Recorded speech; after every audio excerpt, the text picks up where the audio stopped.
let's start more or less at the beginning here with finding your first shiny. Yeah, now this one, it really just set off a lot of different things I could have never expected.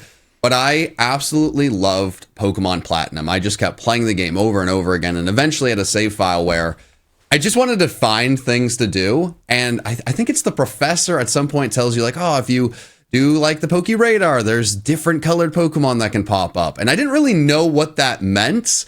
I had seen something in a guidebook, and I'll come back to that. But I went to the kind of the extra area where you can get like buy a house in Platinum, and there's like a deserty area. So there was the sandstorm going. I don't know if the sparkles popped up, but I found this blue-nosed Dugtrio, and it was so exciting. But I was a little disappointed, like, I got the blue nose variant. And the reason I thought it was a variant is a friend of mine had a Pokemon guidebook. It may have been a Pokemon guidebook from Turkey. It's one I've never been able to find ever again. And it showed 4 Zubats, a blue one, a green one, a red one, and a yellow one. So I thought shinies could be one of those 4 main colors. And when I found the blue-nosed Dugtrio, I'm like, I would have loved the yellow one. Come on. And I really just kind of went down this rabbit hole, realized that's not how shinies work. Tried to go on, was it GTS, where you could like trade with people. I saw someone put up like a shiny, I think it was a shiny Mankey, and they were asking for like a level 96 Wurmple. I'm like, can I get a 96 Wurmple in time to trade? I couldn't, but I learned about the Poke Radar method and shiny hunting, and I just really was introduced to the online community, and it was a really interesting one thing led to another, and it all began with shiny Pokemon. A level 96 Wurmple, specifically. Yes. Oh my goodness me. Now, for anyone familiar, A, that's a very high level. The maximum level of Pokemon is level 100. But B, Wurmple is, I don't know, if you're more familiar with Generation 1 Pokemon, then that's the equivalent of a Caterpie, say, or a Weedle at level 96. So leveling up, really going through that grind. And, it's not a Pokemon that can battle that well, so it's going to take you a long old while. But that's fun. And you find this Dugtrio. That's fascinating that there was that magazine that had Zubat in 4 different colors. I'm wondering if you even dreamt that. I've thought that. I've seen like comments of people when I've mentioned this like randomly in the past 15 years, be like, I think I saw that too. I don't know if any of us saw that. I think it's probably a collective, like, a memory of a memory of a memory. Yeah. But I think it really points to something that I actually am somewhat passionate about. And, people, myself included in the past, talk about shiny Pokemon being devalued.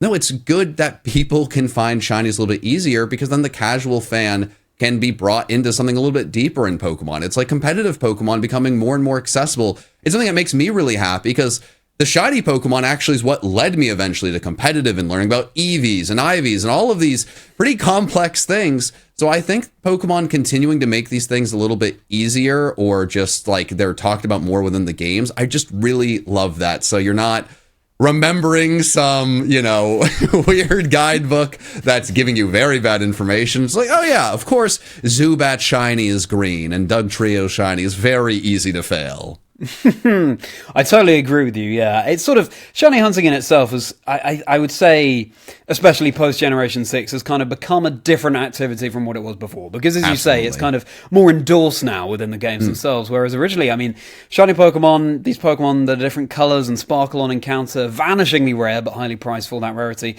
They were barely even referenced in the games, which made them so much more mysterious and so much more exciting to find.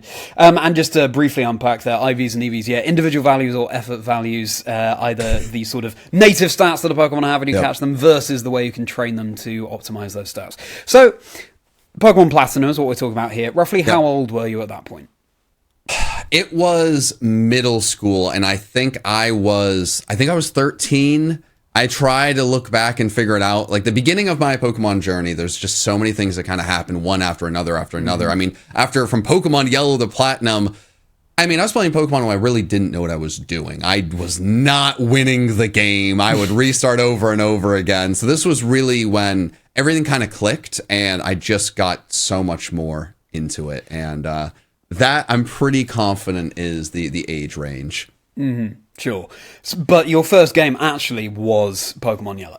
Yes, yeah, my first game was Yellow. I played that with my dad. He'd put his hands over mine and he was really playing, but I felt like I was playing enough, and we could put that Yellow cartridge on Stadium, so I could play with the team he got on the N64, which was fun.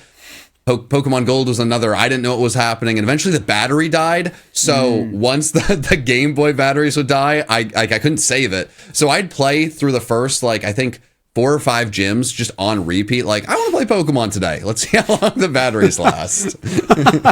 Wow. That really sowed the seeds, didn't it? That paved the way for you becoming as hardcore a fan as you are now. Okay, but it was Pokemon Platinum that really just started to speak to you on that fundamental level. Would you say that at that age you had other friends around you at school and so on that were also into Pokemon? Could you share that passion? No, and that's actually what really got me into this world, and I'll talk about that even more later on. I had one good friend, and when we get to my first Pokemon, he'll actually come up, where I could talk to him about Pokemon, but my interest, it was like I played a lot of Pokemon. I absolutely loved playing sports. I was huge into basketball and just watching football and all of that, and then I played shooter games like Halo.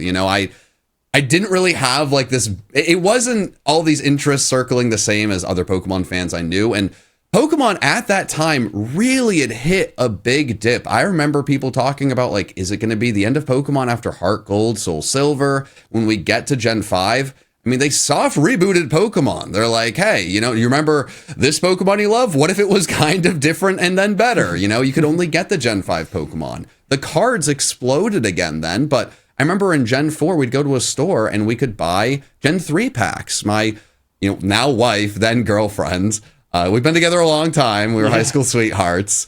She bought me first edition fossil packs as a high schooler. They were cheap. No one needed these things. No one wanted them. It was crazy. So back then, it was a much different time. And I think it's hard to really explain to people who grew up through Pokemon Go and every person they know played the game. I didn't have much of a desire to bring up Pokemon. I didn't want to know what other people thought of that game. I didn't want to hear that's a child's game. Let's move up to bigger things. Because the beauty of Pokemon is both of us enjoy it. We're still young men. But when I go and see family, my uncle loves Pokemon Go. Yeah. I have my wife's, one of her aunts loves Pokemon Go. Any person can really enjoy all these different things in Pokemon. So it didn't talk to a lot of people about it, but thankfully that changed. Agreed, yeah. Well, you said there that this friend of yours would come up when you talked about your first Pokemon. I think it's time to do that. So as a reminder, everybody, the aim here